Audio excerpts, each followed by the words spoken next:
Kita sekarang ada di dalam satu seri khotbah dan ini adalah akhir dari seri khotbah kita, Lectio Divina, pembacaan ilahi gitu ya.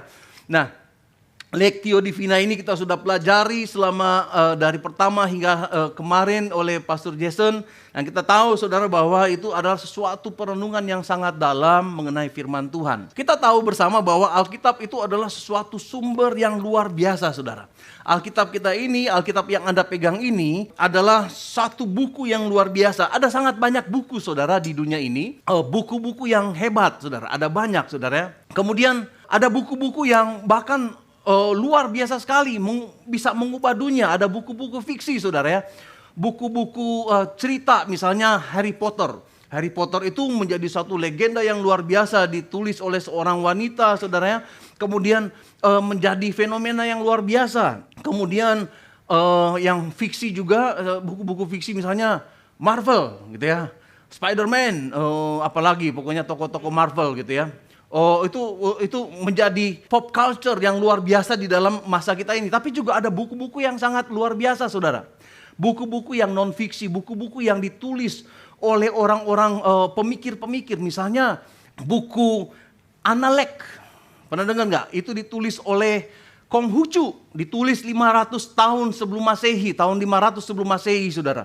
Itu berisi tentang karya sastra saudara ya, ucapan-ucapan bijaksana, berhikmat yang dikatakan oleh Konghucu saudara ya. Dan itu menjadi cara hidup yang dipegang oleh banyak orang saudara, terutama dari Cungko saudara ya. Kemudian ada satu buku juga yang fenomenal sekali, diterbitkan kira-kira hampir 200 tahun yang lalu oleh Charles Darwin, The Origin of Species gitu ya. Mulai saat itu saudara tiba-tiba ada penggolongan saudara, ada penggolongan mamalia dan lain sebagainya. Ada penggolongan ini dari golongan vertebrata dan lain sebagainya saudara ya. Nah, Charles Darwin bahkan membuat level atau monyet itu jadi jauh berharga saudara setelah Darwin. Karena semua orang berpikir mereka adalah nenek moyangnya kita saudara. The Origin of Species. Kemudian ada buku lain juga yang mengubah dunia saudara ya, yang memberikan impact maksud saya kepada dunia. Yaitu buku yang ditulis oleh Karl Marx dan Friedrich saudara. Mereka tulis The Communist Manifesto. Manifesto komunis gitu ya. Itu menjadi dampak yang besar bagi banyak negara yang mengadopsi prinsip komunis ini saudara. Yang sebenarnya prinsip komunis itu sangat idealis sekali saudara. Tetapi pada waktu kita tahu manusia itu nggak ideal saudara ya. Karena itu nggak bisa saudara. Itu sebabnya banyak yang kolaps dan banyak yang nggak bisa diterapkan saudara. Ada buku-buku yang luar biasa dalam dunia ini. Tetapi saudara, Alkitab kita ini jauh berbeda saudara daripada semua buku yang pernah ditulis oleh umat manusia. Amin saudara. Bahkan gak bisa dibandingkan oleh semua buku yang ada yang pernah memberikan impact kepada dunia saudara. Karena ada kuasa supernatural di sini saudara. Ada kuasa yang luar biasa, gak ada buku yang sanggup mengubah kehidupan manusia seperti yang bisa dilakukan oleh Alkitab saudara.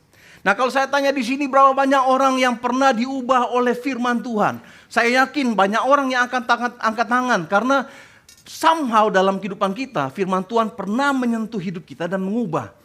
Bahkan Anda ada di tempat ini saudara menjadi orang percaya. Saya percaya itu karena kuasa firman Tuhan yang mengubah kita saudara. Karena banyak momen dalam hidup kita membaca firman Tuhan dan tiba-tiba kita disentuh oleh firman Tuhan. Kita diubah oleh firman Tuhan dan hidup kita berubah saudara. Nah, Alkitab mampu mengubah hidup manusia. Kenapa saudara? Kenapa Alkitab mampu mengubah kehidupan manusia? Karena Alkitab ini bukan kata-kata biasa. Alkitab ini adalah firman Tuhan. Coba katakan sama-sama firman Tuhan.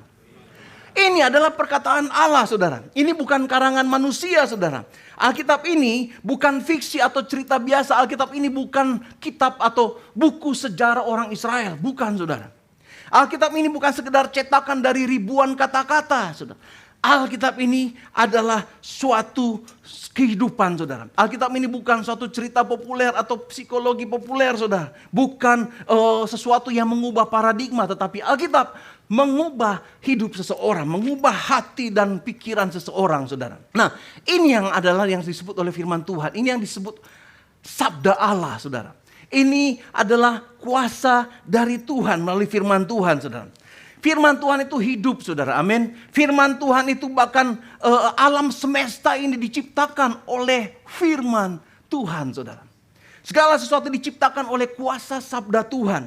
Hanya dengan perkataannya tiba-tiba semua muncul, saudara. Bintang-bintang dan semua benda alam semesta ini muncul, saudara. Itu Alkitab, saudara. Itu firman Tuhan, saudara. Luar biasa Alkitab kita ini, firman Tuhan kita ini sangat penuh dengan kuasa. Nah, bertahun-tahun para ahli berpikir bahwa bahwa alam semesta ini adalah dari kekal sampai kekal. Nggak ada yang tahu kapan mulainya dan nggak akan pernah selesai, nggak akan pernah berhenti. Itu pemahaman dari para ahli selama puluhan tahun bahkan ratusan tahun, saudara. Akhir-akhir ini dalam ilmu yang lebih modern, mereka mulai menemukan bahwa ternyata, saudara, alam semesta kita ini, bulan dan galaksi yang ada, sudah ada sejak kekekalan dan akan terus ada sampai kekekalan. Mereka menemukan bahwa alam semesta kita ini mulai dari satu titik dan kemudian memuai, saudara. Makin besar. Dari teori relativitas dari Albert Einstein, kemudian terakhir Stephen Hawking, saudara, seorang fisikawan yang sangat luar biasa, matematikawan ya kalau itu. Yang luar biasa. Dia menulis alam semesta ini menurut rumus matematika, hitungan matematika ada awalnya, saudara. Kemudian para ahli mulai katakan awalnya yaitu Big Bang, satu ledakan besar. Saya nggak peduli mereka mau bilang itu ledakan besar, Big Bang. Pasti ada seseorang atau ada sesuatu, saudara, satu pribadi yang menyebabkan ledakan itu. Nggak mungkin dari sesuatu yang nggak ada tiba-tiba meledak. Apanya yang meledak? Nah, pada waktu Tuhan menciptakan bumi ini, alam semesta ini, dia mengucapkan kata-kata, jadilah terang. Disitulah ledakan terjadi, saudara. Jadilah benda-benda angkasa, penerang di langit. Bang, saudara. Dan tiba-tiba Big Bang itu menyebabkan alam semesta ini ada, saudara. Luar biasa, saudara. Para ahli akhirnya setuju dan sepakat bahwa alam semesta ini ada awalnya, saudara. Walaupun mereka bukan Kristen, mereka percaya bahwa alam semesta ini ada awalnya dan nanti akan ada akhirnya, saudara. Itu yang jadi kepercayaan dari para ahli sekarang ini, saudara. Ribuan tahun yang lalu Alkitab sudah mengatakan hal tersebut. Satu kali Allah menciptakan alam semesta ini dari ucapannya, saudara. Dan satu saat nanti alam semesta ini juga akan sirna pada waktu kiamat datang, pada waktu Yesus datang kedua kalinya, saudara. Nah, Mazmur 33 ayat 6 dikatakan, oleh firman Tuhan langit telah dijadikan. Kita baca sama-sama ya, 1, 2, 3. Oleh firman Tuhan langit telah dijadikan, oleh nafas dari mulutnya segala tentaranya. Saudara, saya baca ini, saya terpesona, saya kagum dengan Tuhan kita. Hanya dengan perkataannya saja langit dijadikan, oleh nafas mulutnya tentara langit, bintang-bintang, bulan, planet-planet, matahari, saudara, tercipta, saudara. Dan Tuhan berkata, jadilah galaksi, saudara. Jadi, saudara. Tuhan berkata, jadilah bintang-bintang. Jadi, saudara. Tuhan katakan, jadilah Bima Sakti dan bumi ada di tengah-tengahnya. Jadi, saudara, seperti itu. Kehidupan tercipta oleh firman Tuhan, saudara. Nah, demikian juga, saudara, waktu 2000 tahun yang lalu, waktu Yesus datang ke dalam dunia ini, saudara. Dia juga melakukan yang sama, saudara. Ketika Yesus melayani di bumi ini, dia berfirman dan orang mati bangkit, saudara. Amin.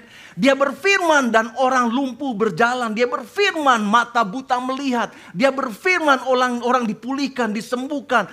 Iblis diusir, saudara. Dia berfirman dan segala sesuatu terjadi. Inilah kuasa firman Tuhan, saudara.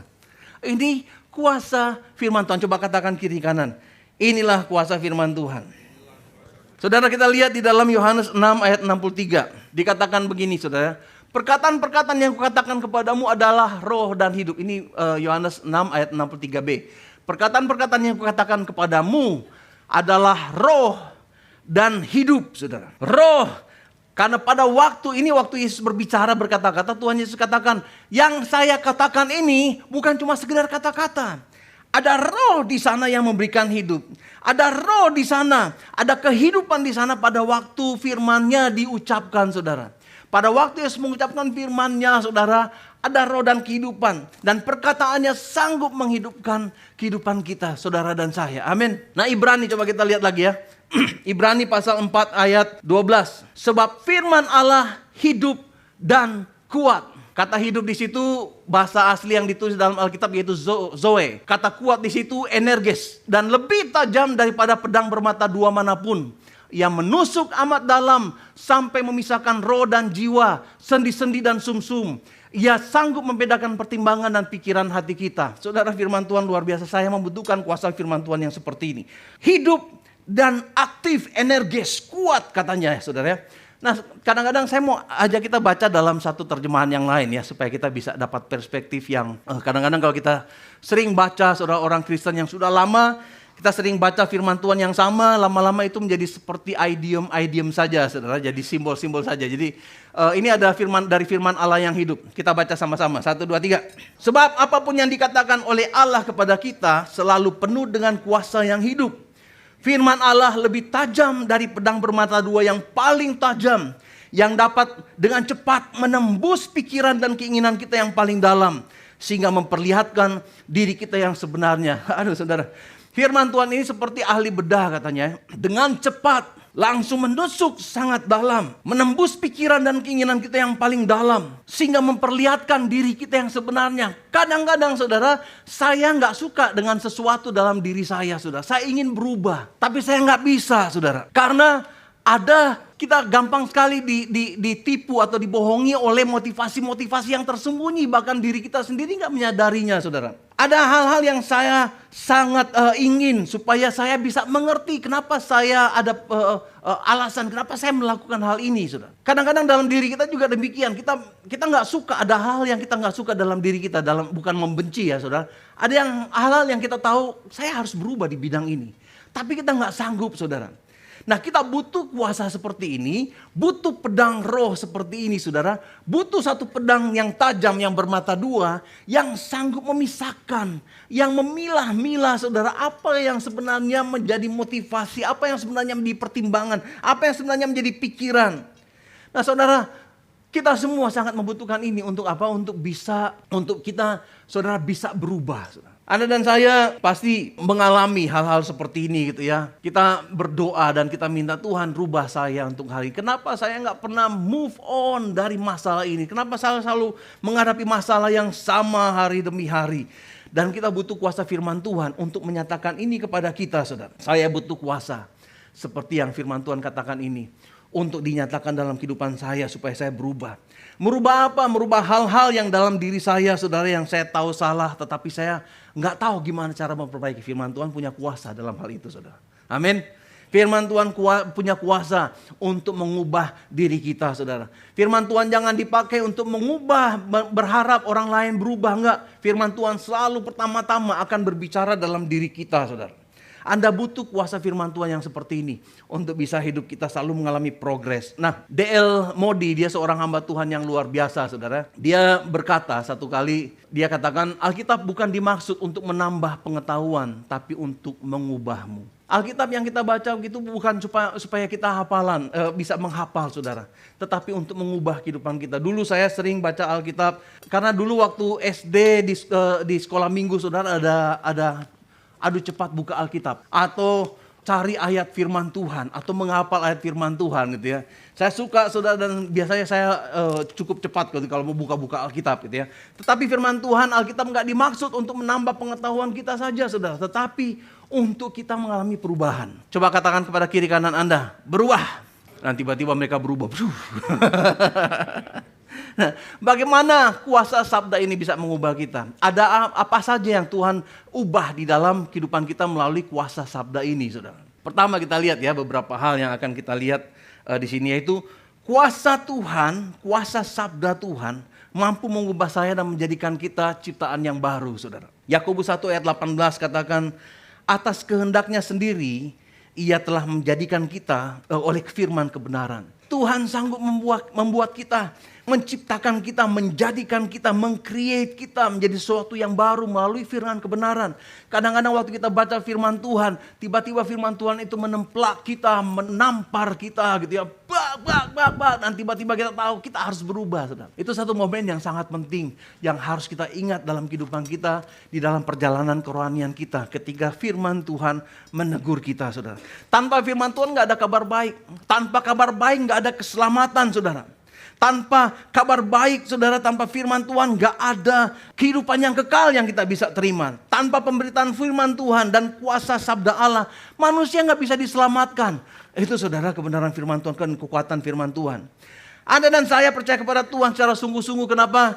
Karena kuasa firman Tuhan. Karena kita mengalami kelahiran kembali karena kuasa firman Tuhan. Kita mengalami saudara hidup yang diubahkan karena kuasa firman Tuhan. Kita mengalami saudara hidup diubah oleh karena kuasa firman Tuhan saudara.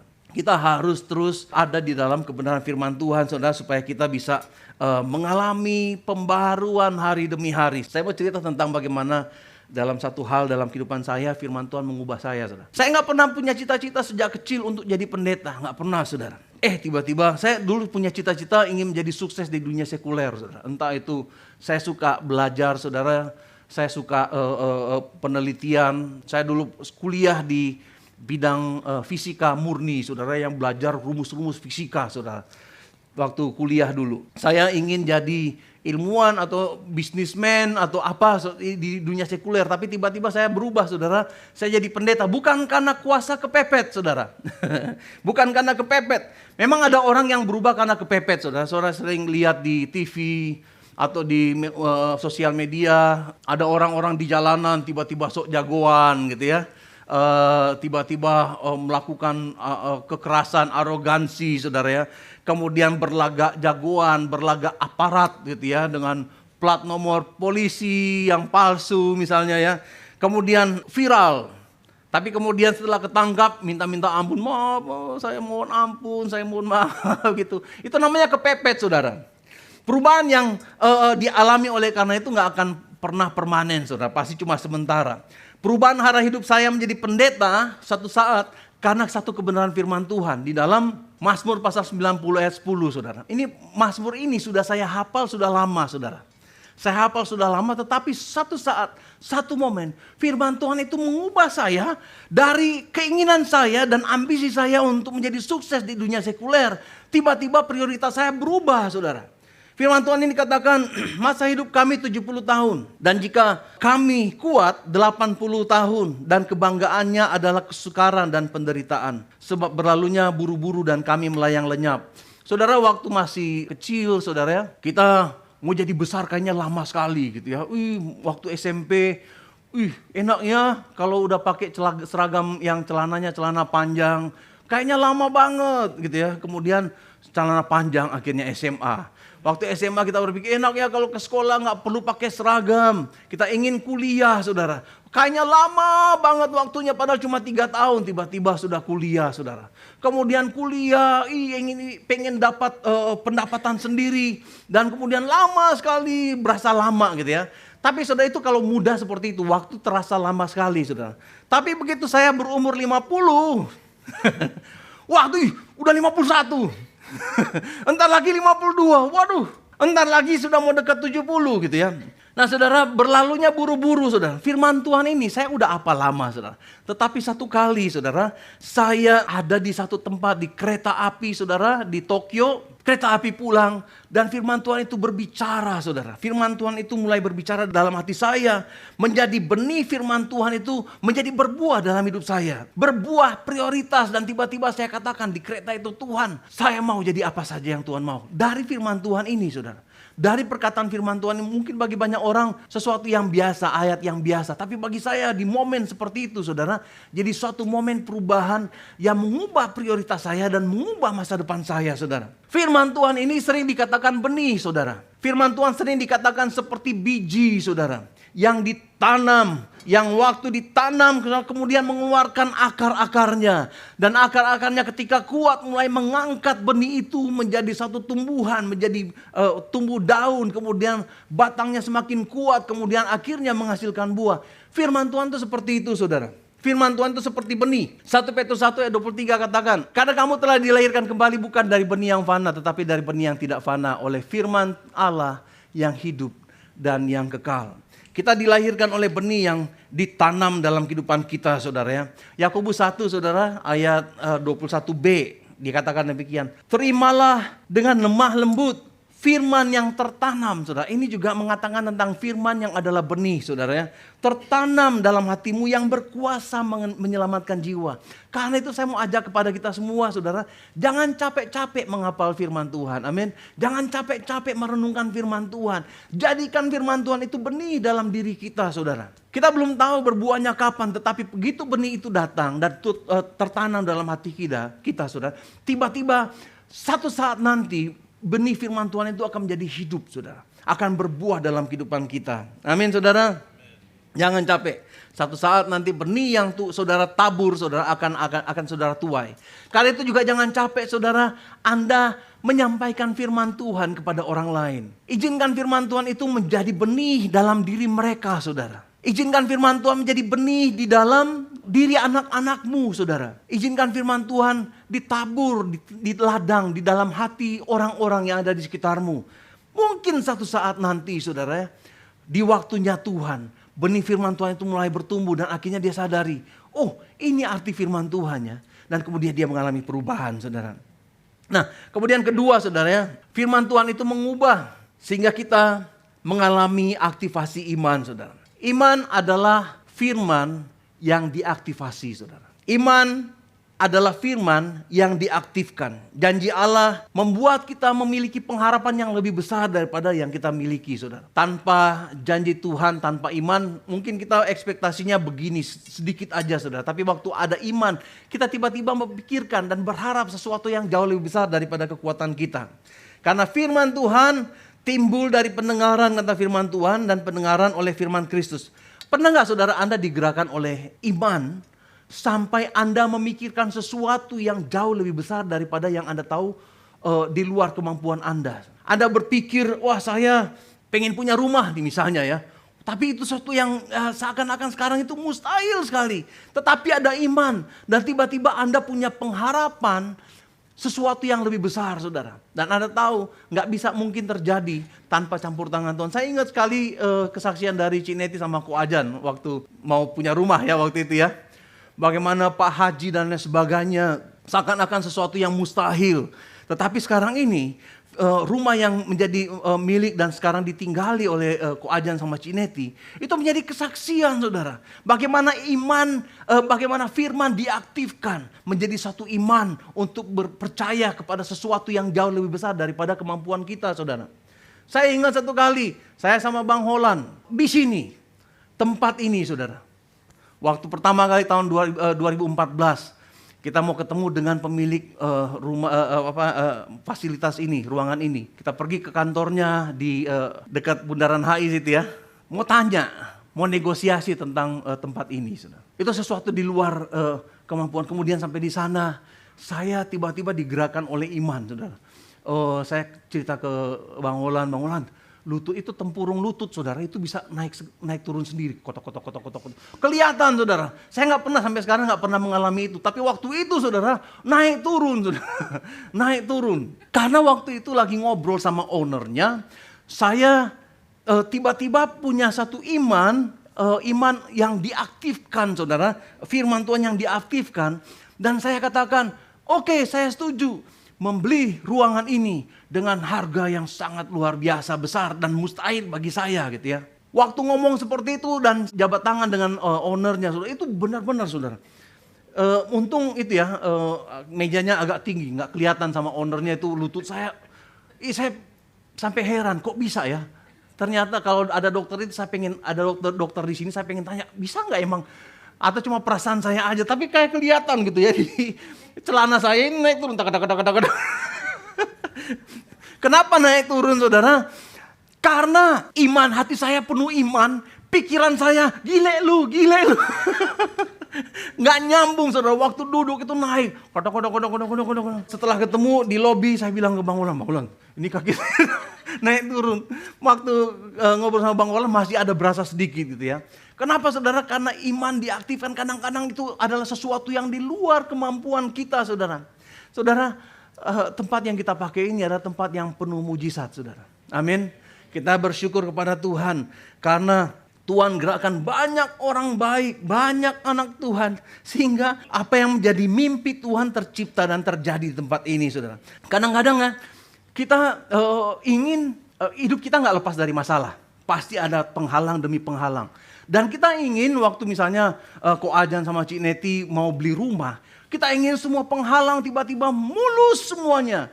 Semuanya terjadi dengan mulus. Semuanya terjadi tanpa perjuangan, tanpa struggle, saudara. Mungkin ini akan jadi cerita yang gak seru, saudara ya, untuk diceritakan. Gampang itu udah, semuanya sudah tersedia. Tapi saudara, seringkali hal tersebut saudara, Tuhan izinkan ada dalam kehidupan saudara dan saya. Supaya kita punya cerita, saudara, dan kesaksian yang bisa menjadi inspirasi bagi orang yang lain, saudara. Nah, perjalanan dan tantangan itu yang membentuk karakter dan iman kita, saudara. Tuhan akan tetap izinkan penghalang-penghalang ada di depan Anda. Pada waktu Anda sedang menavigasi kehidupan ini dalam perjalanan hidup Anda, saudara. Izinkan dan biarkan, saudara, karena ada maksud Tuhan, saudara. Seringkali Tuhan gak menjawab doamu. Tuhan singkirkan semua penghalang supaya rencanamu dikenapi. Enggak, saudara. Justru penghalang-penghalang itu adalah bagian dari rencana Tuhan, saudara. Karena ada maksud Tuhan untuk kebaikan kita supaya kita dilatih dan supaya kita tidak menjadi supaya hal-hal tersebut tidak menjadi masalah di kemudian hari bagi kita, saudara. Coba saya mau ajak kita baca ini ayat yang luar biasa, saudara ya. Keluaran 23 ayat 29 sampai 30. Tuhan kasih kata-kata ini kepada Yosua, saudara. Waktu itu Yosua dia dipilih Tuhan untuk menggantikan Musa untuk masuk ke tanah perjanjian. Dan Yosua waktu itu dia nggak pede sekali. Tuhan, apa kemampuan saya dibandingkan Musa? Tetapi Tuhan memberikan jaminan dan kemudian Tuhan kasih kata-kata ini. Aku tidak akan menghalau mereka dari depanmu dalam 1 tahun. Artinya dalam 1 tahun ke depan nggak semua mimpi Yosua untuk menduduki seluruh tanah perjanjian bisa digenapi dalam 1 tahun. Nggak, saudara. Tuhan katakan, aku tidak akan menghalau mereka dari depanmu dalam 1 tahun. Ternyata ada maksud Tuhan, saudara. Supaya negeri ini jangan menjadi sepi. Dan segala binatang hutan jangan bertambah banyak melebihi engkau. Kita baca sama-sama. 1, 2, 3. Sedikit demi sedikit. Aku akan menghalau mereka dari depanmu.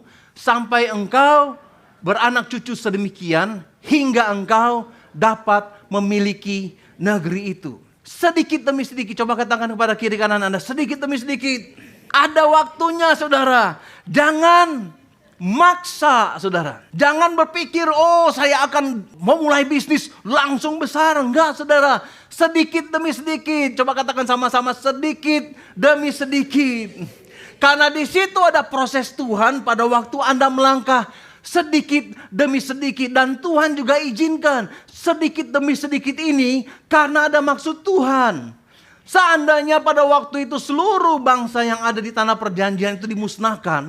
Tuhan katakan, nanti harimau dan zaman dulu tuh harimau dan binatang-binatang buas itu banyak gitu ya. Akan lebih banyak dari kamu dan kamu akan mengalami masalah yang berbeda lagi. Biarkan, saya akan biarkan. Enggak dalam setahun kamu akan menyelesaikan segala sesuatu. Enggak dalam setahun gereja ini akan menjadi gereja yang hebat, yang luar biasa. Enggak. Sedikit demi sedikit. Enggak dalam setahun Anda akan mencapai potensimu yang maksimal. Enggak. Sedikit demi sedikit. Enggak dalam setahun tiba-tiba Anda jadi CEO atau direktur satu perusahaan. Enggak.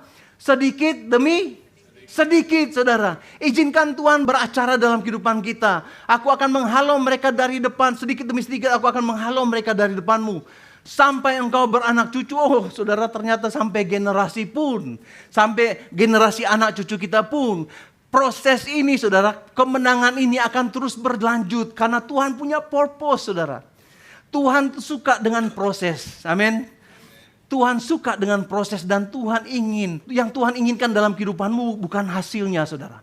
Tetapi prosesnya. Yang menghasilkan karakter dan iman yang sangat kuat dalam kehidupan Anda dan saya. Wah, luar biasa, saudara. Kalau Anda mengerti mengapa Tuhan izinkan penghalang-penghalang ada dalam kehidupanmu. Penghalang akan membangkitkan imanmu karena Anda tahu penghalang Tuhan taruh di situ. Untuk keuntungan kita dan untuk benefitnya kita, saudara. Amin. Tuhan taruh penghalang-penghalang dalam kehidupanmu. Itu adalah campur tangan Tuhan dalam kehidupanmu untuk melatih engkau di dalam kehidupan ini, saudara. Haleluya. Dan saudara, kita lihat bagian yang ketiga, saudara ya. Kuasa sabda itu memberikan pertumbuhan dalam kehidupan kita. Kuasa firman Tuhan memberikan kehidupan. Nah, ini ada satu ayat firman Tuhan, ini kata-kata perpisahan Paulus dengan orang-orang yang ada di Efesus, gereja yang ada di Efesus. Karena waktu itu Agabus, salah satu nabi pada zaman itu, katakan bahwa si Paulus akan ditangkap, akan menderita, akan disesat dan akan dibunuh, saudara, akan dibenci banyak orang. Jadi waktu itu Paulus sudah berpisah sama orang-orang di Efesus, dan mereka tahu mereka nggak akan ketemu dengan Paulus lagi, saudara. Jadi di dalam Kisah pasal 20 ayat 32, ini kata-kata Paulus. Dan sekarang aku menyerahkan kamu kepada Tuhan dan kepada firman kasih karunia-Nya yang berkuasa membangun kamu dan menganugerahkan kepada kamu bagian yang dia tentukan bagi semua orang yang telah dikuduskan. Nah saudara, di situ dikatakan, aku memberikan kepada engkau, menyerahkanmu kepada Tuhan dan kepada firman kasih karunia-Nya. Firman kasih karunia yang sanggup membangun, saudara. Yang sanggup membawa pertumbuhan bagi kita, saudara. Yang menganugerahkan kepada kita bagian yang ditentukan bagi semua orang yang telah dikuduskan. Yaitu bagian yang ditentukan bagi orang-orang ini yang disebut warisan, saudara. Tuhan memberikan kepada kita warisan ilahi sebagai anak-anak Tuhan. Nah saudara, misalnya tadi malam siapa orang terkaya di Indonesia saat ini? Ternyata dari update 2 hari yang lalu, hari Jumat yang lalu, dikatakan menurut majalah Forbes bahwa orang terkaya pertama di Indonesia sekarang sudah bukan lagi kakak beradik Hartono, bukan. Tapi orang terkaya di Indonesia yaitu Prajogo Pangestu. Harta kekayaannya katanya 600 T gitu ya, 600 triliun. Nah misalnya anaknya Oktarita Pangestu. Misalnya gitu ya. Saya suka pakai ilustrasi Okta karena dia nggak ada di sini. Gitu ya. Oktarita Pangestu gitu ya, dapat warisan karena dia salah satu anak dari Prajogo Pangestu. Begitu dia dipanggil Tuhan, dia dapat warisan. Ada satu di pengacaranya ada satu dokumen warisan yang menyatakan apa yang menjadi bagian dan hak dari Oktarita Pangestu ini gitu ya. Tapi si Okta itu sibuk ngurus sana ngurus ini, sibuk jadi sosialita, saudara. Dia nggak sempat dan nggak punya waktu untuk mempelajari warisan yang dia terima itu, saudara. Kemudian dia nggak ambil waktu untuk membaca dengan teliti apa yang menjadi haknya, saudara. Itu namanya kurang pintar. Harusnya kalau pintar tuh dia baca, sehingga dia tahu apa yang menjadi haknya, saudara. Karena itu Okta, saudara, nggak bisa menikmati apa yang jadi hak penuh sebagai ahli warisnya, saudara. Okta nggak bisa menikmati, saudara, keuntungan sebagai bagian dalam klan Pangestu, saudara. Okta nggak bisa menikmati, saudara, berkat dari Pangestu family, saudara. Kenapa? Karena dia nggak punya waktu, dia nggak tahu apa yang menjadi haknya, saudara. Dia nggak tahu apa yang menjadi keuntungannya, saudara. Karena dia nggak pernah mau tahu, saudara. Nah sama seperti kita juga, saudara ya. Anda menjadi orang percaya, pada waktu Anda menjadi percaya, Anda bukan menjadi pengikut Kristus saja, saudara. Anda menjadi anak Tuhan, saudara. Anda menjadi bagian dalam keluarga Allah, saudara. Karena itu kalau anak-anak Tuhan yang ada ahli waris, tapi Anda nggak pernah membaca dan meneliti apa yang menjadi kewajiban, apa yang menjadi keuntungan Anda, apa yang menjadi hak Anda sebagai anak-anak Tuhan, nggak pernah mempelajari dan menerima dan kemudian mengklaim warisan yang sudah dimiliki itu, Anda nggak akan bisa menerima dan hidup di dalam kepenuhan dari pribadi yang menjadi ahli waris dalam kerajaan Allah, saudara. Enggak, saudara. Kita akan hidup tanpa tahu keuntungan sebagai anak-anaknya. Enggak mengerti kuasa, enggak mengerti kesempatan, enggak mengerti keuntungan sebagai ahli waris Tuhan, saudara. Waduh, itu yang namanya kurang pintar. Sebenarnya saya ada kata yang lebih tepat gitu. Cuma kayaknya kalau di sini dan di online kurang pantas untuk disebut ya. Kurang cerdik. Karena Anda nggak pernah mengambil waktu, kita nggak pernah ambil waktu untuk tahu, oh saya punya hak untuk mengalami kesembuhan. Oh saya punya hak untuk hidup di dalam kelimpahan Tuhan, bukan kelimpahan harta, saudara. Oh saya punya hak untuk bisa menikmati damai sejahtera. Kenapa selama ini saya hidupnya kacau? Oh saya punya kuasa, punya hak untuk menerima berkat Tuhan. Oh saya punya hak dan punya kuasa ternyata untuk menerima penerimaan Tuhan dan menerima pengampunan Tuhan. Saudara, pada waktu kita nggak membaca dan kita nggak merenungkan, saudara, kita nggak bisa hidup di dalam kepenuhan yang Tuhan inginkan dalam kehidupan kita, saudara. 2 Timotius pasal 3 ayat 16 sampai 17. Dikatakan segala tulisan yang diilhamkan Allah. Kata diilhamkan Allah itu dalam bahasa aslinya ditulis theopneusto. Memang bermanfaat untuk mengajar dan menyatakan kesalahan, untuk memperbaiki kelakuan dan untuk mendidik orang dalam kebenaran. Dengan demikian tiap-tiap manusia mempunyai kepunyaan Allah, diperlengkapi untuk setiap perbuatan baik. Saudara, tujuan dari theopneusto atau firman Tuhan atau nafas ilahi ini, saudara, nafas Tuhan, yaitu untuk memperlengkapi kita, saudara. Memperlengkapi Anda dan saya melalui apa? Melalui di sini dalam firman Tuhan dikatakan pengajaran. Firman Tuhan bermanfaat mengajar, menyatakan kesalahan, memperbaiki kelakuan dan untuk mendidik orang dalam kebenaran. Untuk memperlengkapi kita, katanya dengan demikian tiap-tiap manusia kepunyaan Allah diperlengkapi untuk setiap perbuatan baik. Coba perhatikan di sini bahwa segala yang kita lakukan, segala teguran, segala kebenaran dan ajaran yang Tuhan berikan kepada kita, itu adalah dimaksudkan supaya kita, saudara dan saya, bisa hidup dan melakukan mimpinya Tuhan, tujuannya Tuhan, saudara, visinya Tuhan. Mengajar di sini dimaksudnya yaitu bagaimana Tuhan menunjukkan, firman Tuhan menunjukkan jalan bagi kita untuk dilalui. Menunjukkan kesalahan di sini dikatakan untuk menunjukkan kesalahan, yaitu untuk menunjukkan bagaimana caranya kita bisa, di mana kita jatuhnya di mana kita, sehingga kita tahu keadaannya kita.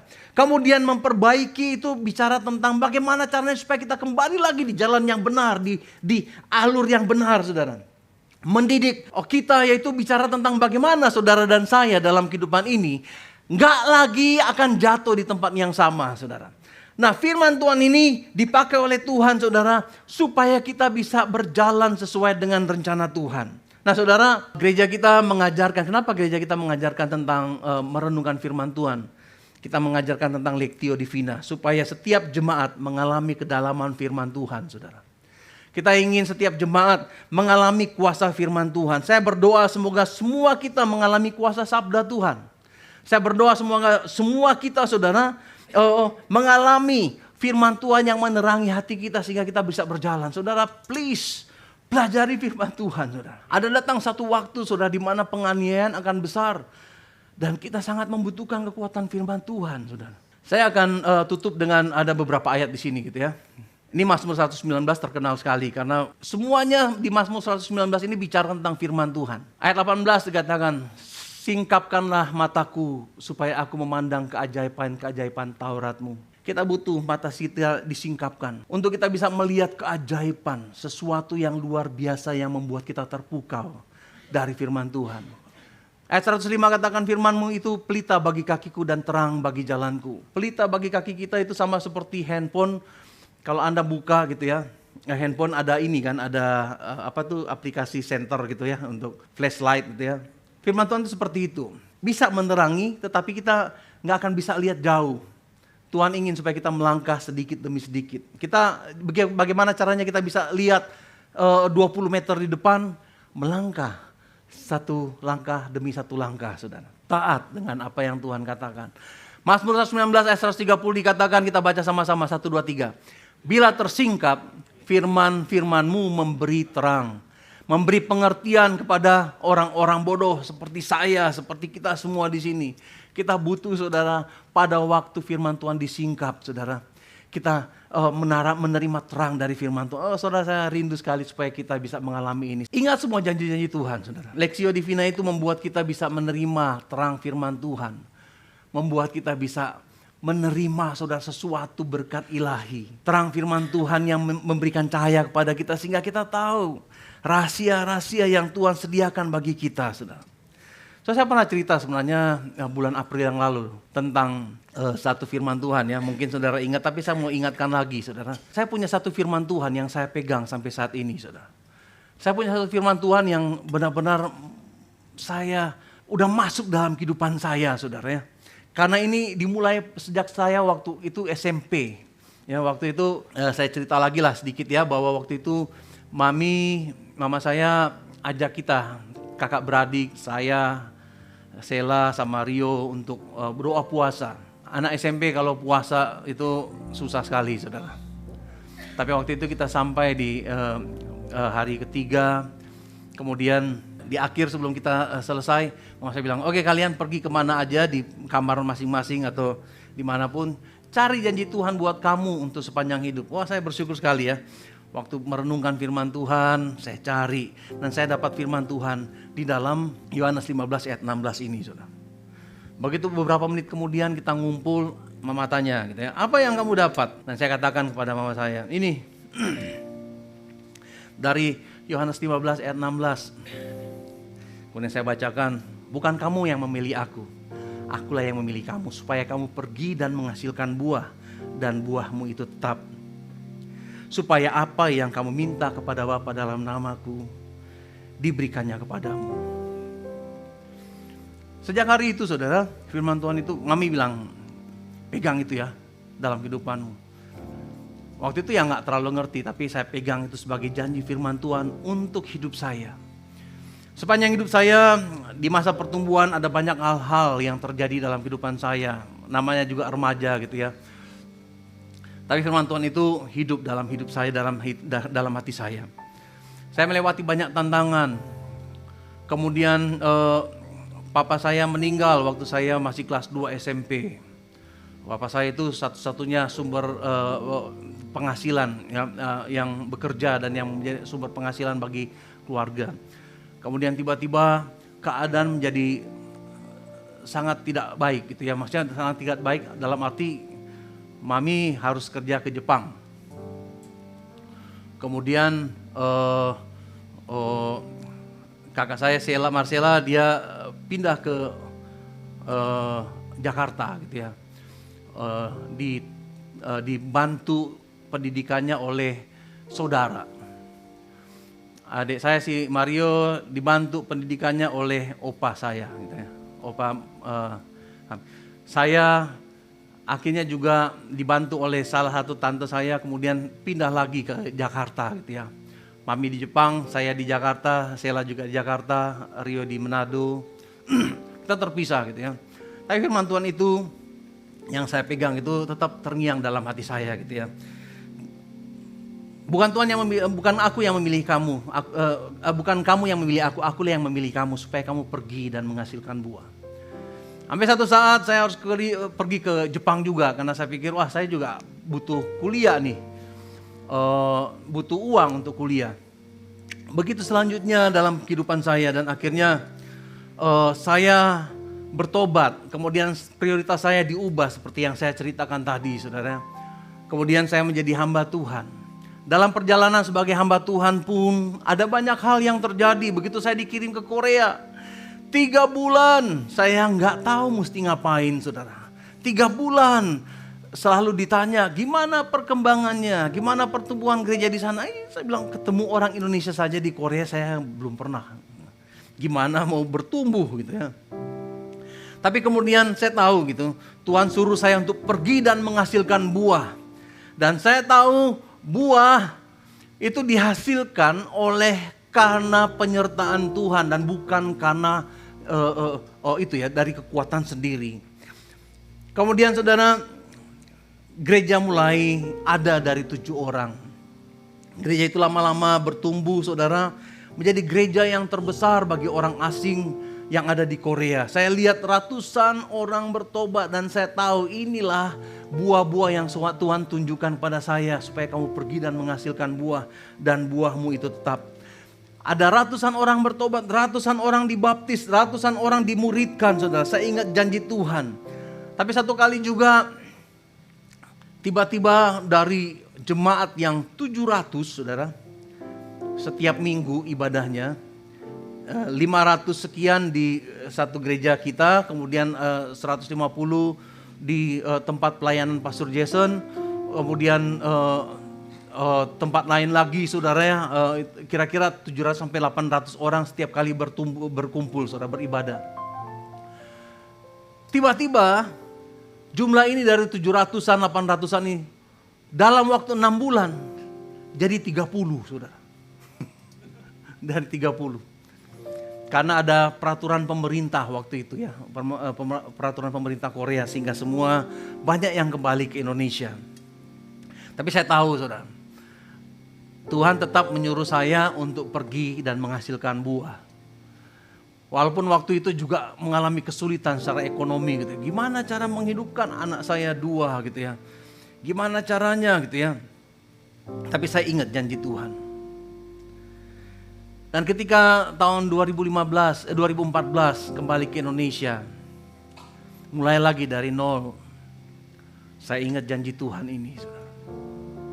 Pada waktu melayani di sini ada banyak juga yang terjadi dalam kehidupan saya. Setiap hal yang terjadi, hal-hal yang berat, yang sulit, saya ingat janji Tuhan, saudara. Bukan kamu yang memilih aku, tapi aku yang memilih engkau supaya engkau pergi dan menghasilkan buah dan buahmu itu tetap, kata Tuhan. Supaya apa yang kamu minta dalam namaku diberikannya kepadamu. Saya ingat janji Tuhan, saudara. Dalam setiap hal, ketika masa-masa kering, seakan-akan hidup kelihatan gak berbuah, saudara, saya tahu Tuhan sudah suruh saya untuk pergi dan menghasilkan buah. Karena masalah-masalah dan tantangan, saya ingat janji Tuhan. Tuhan sudah memilih Fernando dan menetapkan Fernando supaya Fernando pergi dan menghasilkan buah. Saudara, itu selalu saya ulang-ulang dalam hati saya. Karena saya tahu itu yang panggilan Tuhan dan itu tujuan Tuhan dalam kehidupan saya. Dan buah itu tetap, sekalipun mungkin ya waktu banyak sekali buah-buah pelayanan. Mereka berjemaat di gereja lain. Saya bersyukur, saudara. Kenapa? Karena itu buah. Dan buah-buah yang Tuhan hasilkan menjadi berkat bagi tubuh Kristus. Itu sukacita yang luar biasa, saudara. Mereka tetap melayani Tuhan, itu suatu sukacita yang luar biasa. Saya melepaskan berkat-berkat kepada mereka. Saya mendukung firman Tuhan menjadi perisai dan kekuatan dalam kehidupan saya. Saudara, saya minta kepada Tuhan supaya Tuhan memberikan janjinya kepada engkau di dalam kehidupan ini. Tanpa janji Tuhan, saudara, tanpa firman Tuhan, ada masa-masa yang sangat berat dan kita nggak sanggup melaluinya tanpa janji Tuhan. Ada masa-masanya, saudara, yang akan datang dalam kehidupan kita. Dalam kehidupan saya ada masa-masanya di mana saya harus tetap pergi dan menghasilkan buah. Dan saya percaya Tuhan tetap akan membawa buah-buah di dalam kehidupan saya. Bukan karena saya, bukan karena Fernando, tetapi karena janji Tuhan, saudara. Amin. Pegang janji Tuhan, saudara. Dia adalah Tuhan yang setia. Kapanpun Anda pergi, waktu Anda melewati masa-masa sulit, janji Tuhan yang jadi kekuatan dalam kehidupan kita. Mari kita bangkit berdiri sama. Janji Tuhan yang akan jadi perisai bagimu. Pegang itu dalam kehidupanmu. Dan lihat bagaimana Tuhan menolongmu melewati masa-masa sulit. Dengan sukacita dan dengan penuh iman.